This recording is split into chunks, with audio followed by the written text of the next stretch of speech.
En este ejemplo vamos a ver cómo se puede determinar las fuerzas generalizadas en un sistema donde hay más de una fuerza externa aplicando o que se aplica sobre un sistema mecánico.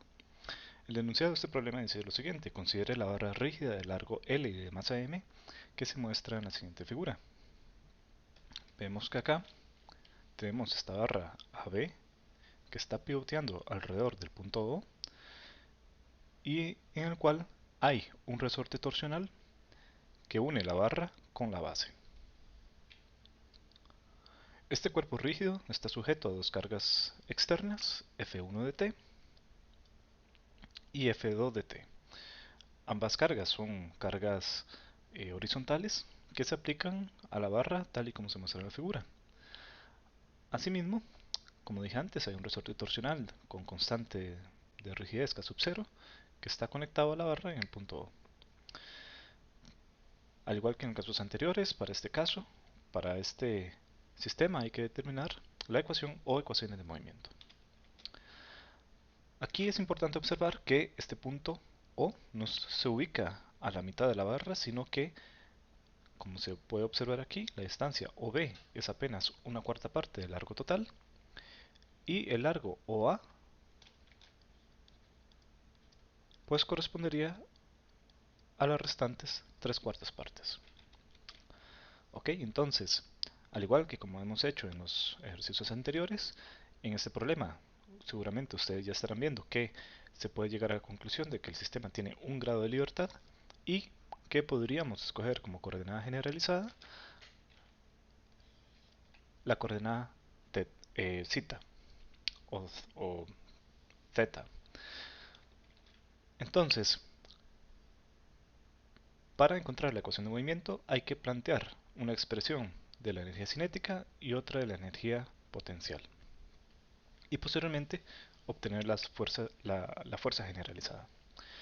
Antes de iniciar, conviene ubicar un marco de referencia inercial que nos ayude a nosotros obtener la expresión para la energía potencial y para también obtener las expresiones de las fuerzas de la fuerza generalizada. Vamos a escoger para esos propósitos un marco de referencia que va a estar centrado en el punto O, porque básicamente este punto es un punto fijo y es uno pues que nos conviene bastante determinar. Entonces planteamos aquí nuestro nivel de referencia. A la hora de obtener nuestra energía potencial, aquello que esté por encima del nivel de referencia va a estar positivo y lo que esté por debajo del nivel de referencia lo vamos a asignar como si fuera una distancia a lo largo del eje Y negativa. De esta forma entonces, iniciando con la solución del problema, aquí menciono que bueno, el sistema tiene un grado de libertad y la coordenada generalizada sería zeta. En este caso, la energía cinética tiene dos contribuciones, debido a que al tratarse de un cuerpo rígido, tenemos una energía cinética asociada a la velocidad de su centro de masa, pero también una energía cinética asociada al, eh, a la rotación del cuerpo rígido. ¿Okay? Entonces podemos expresar esas dos contribuciones de forma pues separada de la siguiente manera. Para poder primero obtener la energía cinética del sistema, que como dijimos iba a tener dos contribuciones, vamos a tener un medio de la masa por la velocidad de su centro de masa al cuadrado, más un medio del momento de inercia centroidal, zeta punto cuadrado. ¿Ok? Entonces para esto, primero tenemos que encontrar una expresión de su centro de masa, que en este caso podemos decir que viene dado por esta expresión. Esto fácilmente se puede observar en la figura. Vean que en este caso, si este es nuestro sistema de referencia, el centro de masa está ubicado por acá. Si sabemos que esta distancia de OB es L cuartos y si la barra es homogénea, entonces sabemos que esta distancia de su centro de masa hasta O también es L cuartos. ¿Ok? De esta forma entonces el vector posición, su componente en X, va a ser esta proyección que correspondería a menos L cuartos por el seno de zeta más L cuartos por el coseno de zeta J techo. ¿Ok? Aquí lo que hacemos ahora es obtener la expresión para la aceleración, que en este caso pues simplemente sería derivar cada uno de los componentes.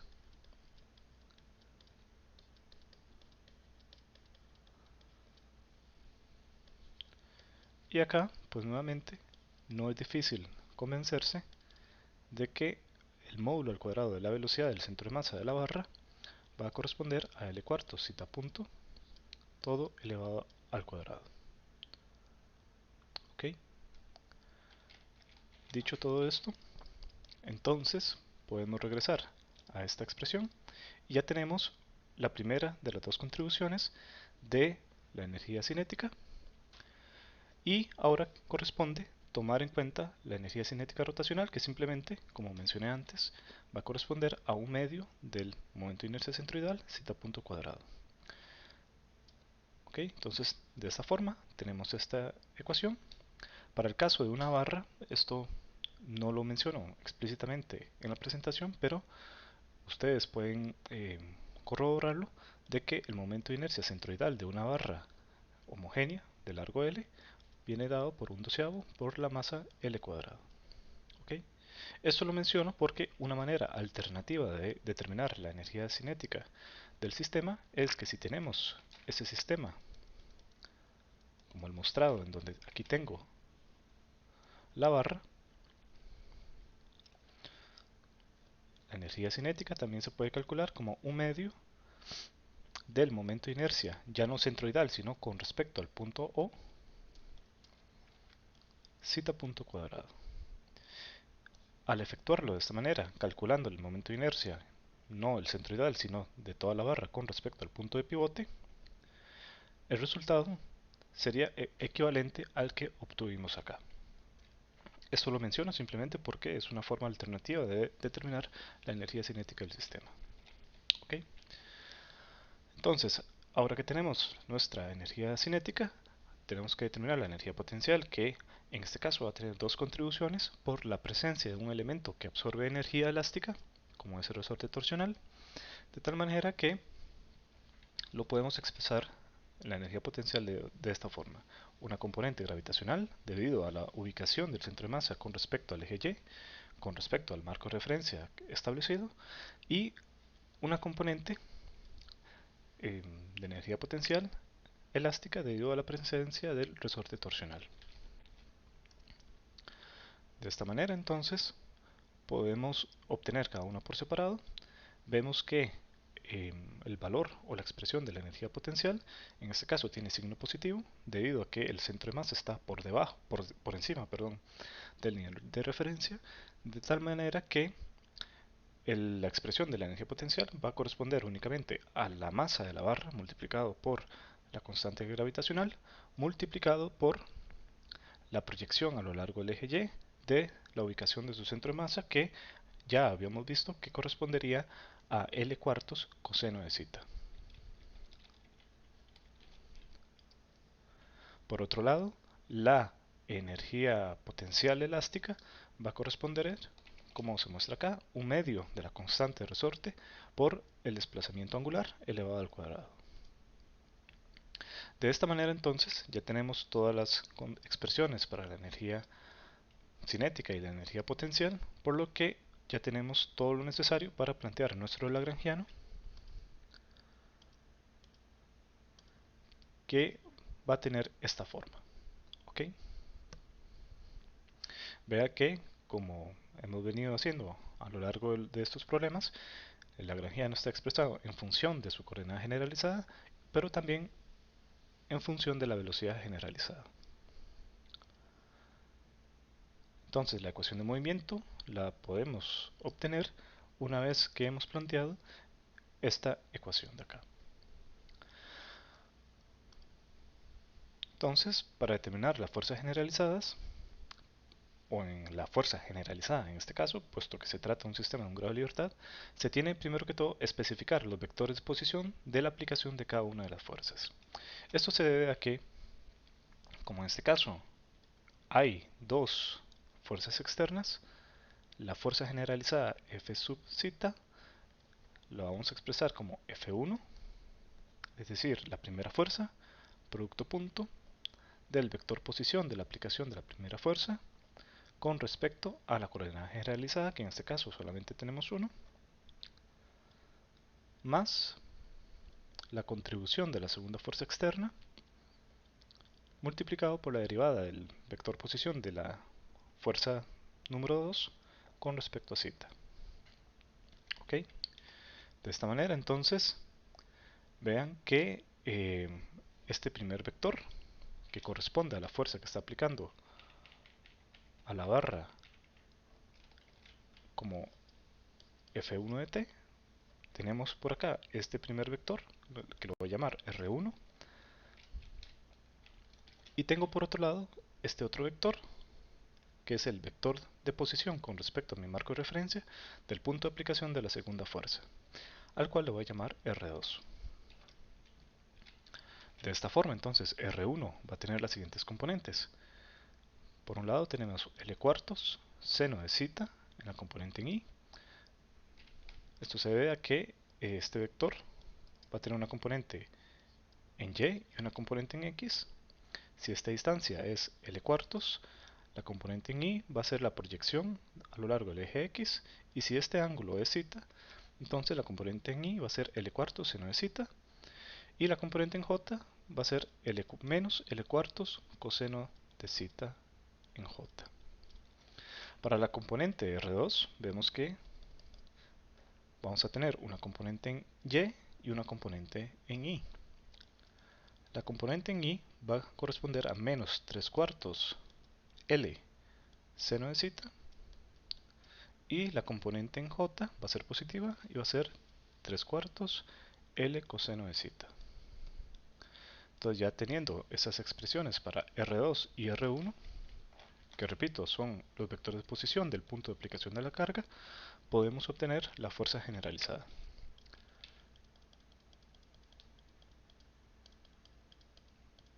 Eso se queda mostrado acá. Entonces aquí tenemos nuestro R1, por acá tenemos nuestro R2, y ahora, según mencioné anteriormente, tenemos que tomar la primera fuerza, hacer su producto punto con respecto a esto que está acá,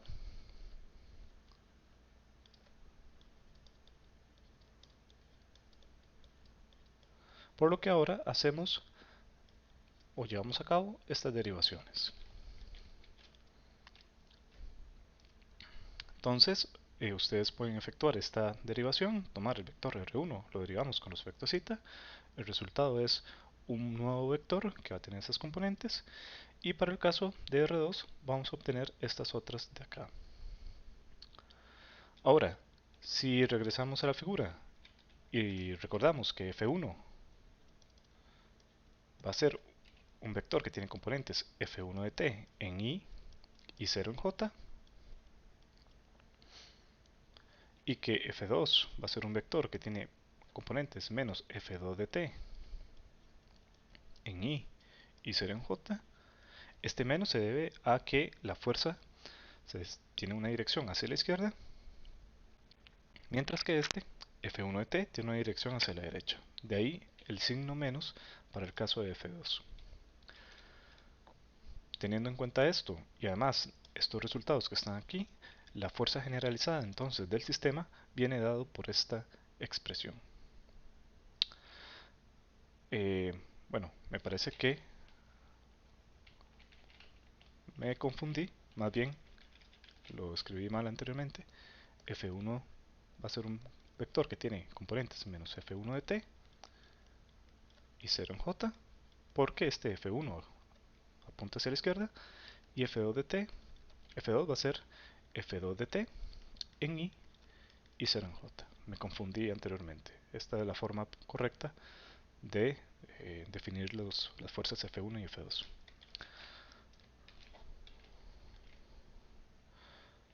De esta manera entonces tenemos que la fuerza generalizada va a ser menos F1 de T, producto punto por esto que está acá. Vean que como esta fuerza no tiene componente en J, simplemente se toma en cuenta este producto, lo mismo que para este caso. Esto da como resultado esta expresión de acá. Y esto sí que sería la fuerza generalizada del sistema, debido a las dos fuerzas externas que actúan sobre el sistema. Ya lo único que necesitamos para plantear la ecuación de movimiento es llevar a cabo las derivaciones de Lagrangiano con respecto a z punto, etc. Y eso es lo que vamos a hacer a continuación. Entonces, al llevar a cabo estas derivaciones, ustedes pueden convencerse de que estos son los resultados para cada derivación, de manera tal que al juntar todos los términos y sustituir el hecho de que el momento de inercia centroidal es un doceavo por la masa por el largo de la barra al cuadrado, entonces obtenemos que la ecuación de movimiento es esta ecuación que tenemos acá. ¿Okay? El cual se trata de una ecuación diferencial de segundo orden, no lineal debido a la presencia de términos de zeta, pero que se puede linealizar al efectuar la aproximación de ángulo pequeño.